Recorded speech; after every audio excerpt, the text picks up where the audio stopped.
দুদিন মানৰ পৰা হয়তো আপোনালোকে দেখি আছে Ghibli art studio' anime art বহুত বেছি ভাইৰেল হৈ আছে সবেই নিজৰ অৰিজিনেল ফটোবোৰ ষ্টুডিঅ' গিবলি আৰ্টলৈ কনভাৰ্ট কৰি আছে ইভেন চেলিব্ৰিটি আৰু মুভিৰ ইমেজবোৰো গিবলি আৰ্টলৈ কনভাৰ্ট কৰি আছে আৰু বহুতে এই প্ৰচেছটো বহুত এনজয় কৰিছে আৰু গোটেই ছ'চিয়েল মিডিয়া একদম টুলপাৰ লাগি গৈছে আজি মই এই ভিডিঅ'টোত আপোনালোকক জনাম ফ্ৰীতে আপোনালোকে কেনেকৈ নিজৰ ফটো গিবলি আৰ্টলৈ কনভাৰ্ট কৰিব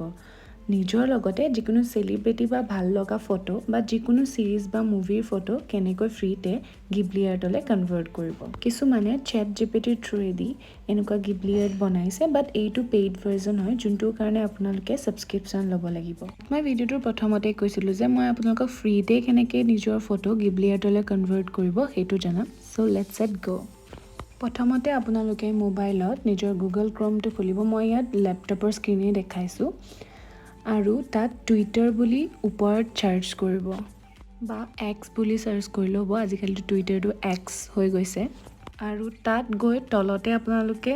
গ্ৰুপ লিখা আছে তলত দেখিব এইটো গ্ৰুপ লিখা আছে তাত টাচ কৰিলে আপোনালোকে এনেকুৱা এটা ইণ্টাৰফেচ দেখিবলৈ পাব দেন সিম্পলি আপোনালোকে এই ক্লিপৰ সাইনটোত ক্লিক কৰিব আৰু যোনখন মন পছন্দৰ ফটো আপোনালোকে গিবলি আৰ্ট বনাবলৈ বিচাৰি আছে সেইখন ইয়াত সিলেক্ট কৰিব সিলেক্ট কৰাৰ পাছত তলত এনেকৈ লিখিব convert this image into studio' Ghibli art তাৰ পাছত 5-6 সেকেন্ড ৱেইট কৰাৰ পাছতে আপোনালোকৰ ইমেজ জেনাৰেট হৈ যাব আপোনালোকে যিকোনো ফটো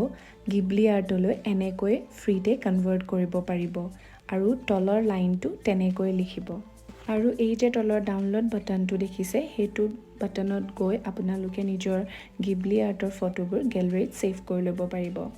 আজিলৈ ইমানেই যদি ভিডিঅ'টো ভাল লাগে লাইক কৰিবলৈ নাপাহৰিব বাই